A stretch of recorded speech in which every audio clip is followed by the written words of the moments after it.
The first time I went to vegan, I was like 13 or 14, so I don't recall everything, but I do remember going with my mom, my grandfather, my brother, and my two sisters. And I remember stepping out of the car and feeling like we went back in time. From the cobblestone streets of Calle Crisologo to the grand Spanish colonial houses that towered over us, it felt like as we were in a different era. As we explored the city, we kept pausing to just take pictures in front of the beautiful ornate doors and the balconies and the Capiz windows. I remember me and my brother buying toy katanas from a vendor, and then we just swing them around at each other like we were in some epic historical play. But one of the best parts, the two best parts that really stuck to me on that trip was riding a calesa. I've always loved horses since I was a kid, and I love them more when they're attached to carriages. Getting to explore vegan on a horse-drawn carriage just really makes me feel connected to the city's past in a way that I didn't really understand at the time. Looking back now, I realized that vegan is more than just a fun place to visit. It is a living piece of our history, a heritage site that reflects our colonial past, our struggles, and our resilience. But see, here's the problem.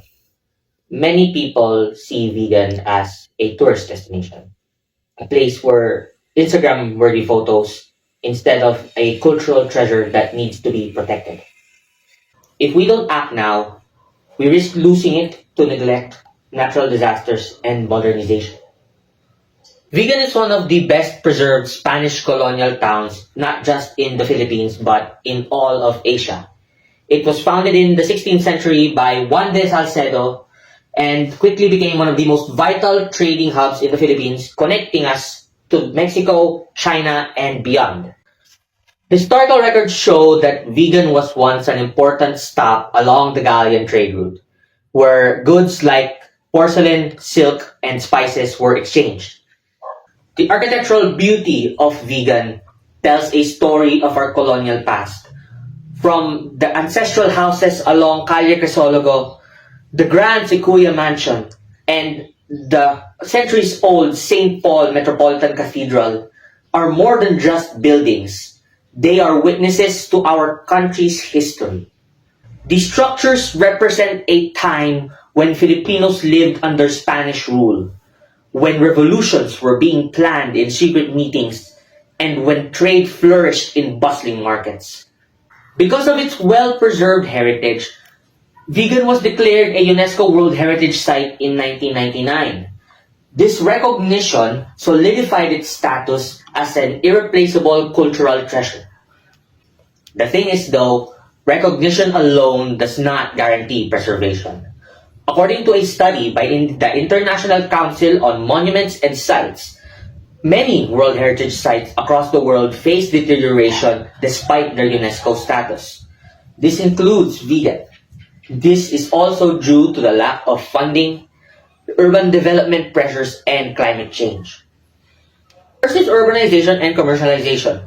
According to the World Bank, rapid urbanization often leads to displacement of cultural sites due to modern developments taking priority.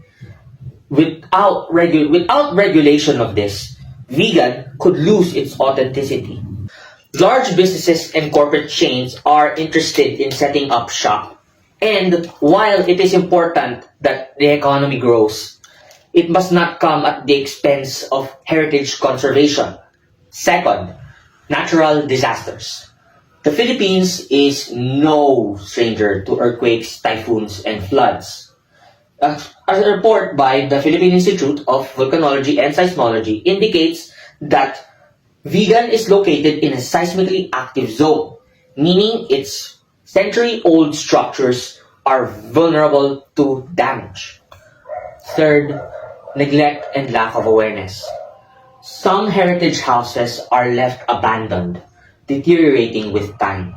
The National Historical Commission of the Philippines have identified several heritage sites across the country that require urgent conservation and preservation efforts due to neglect.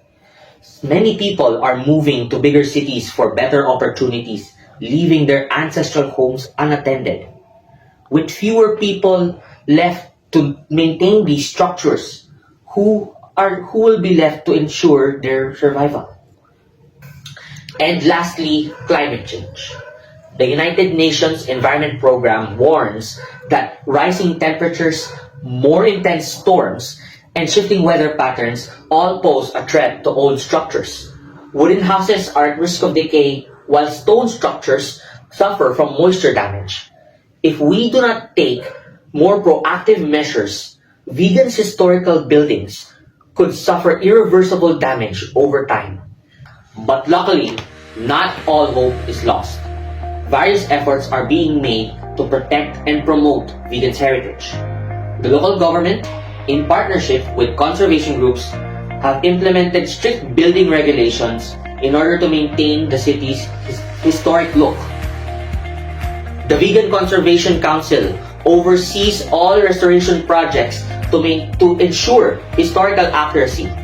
UNESCO funding has helped restore key structures and cultural festivals like the Vigan City Fiesta in order to keep traditions alive.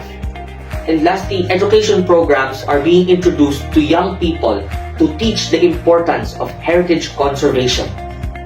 And here's where you and I come in. Promoting awareness is key. Talk about Vigan's significance. Share its history with others. If you ever visit Vigan, make sure to respect and appreciate its heritage. I mentioned earlier that there were two things that stuck in my mind during our trip to Vigan. After our exploration of the city, my family and I had lunch at a local Greenwich because we loved the lasagna and the pizza there. But what really stuck to me was the vibe of the place. It was a modern fast food restaurant, but the building had an old and rustic aesthetic. It was unlike the common fast food chains back in the city, but very much like the old buildings that surrounded it.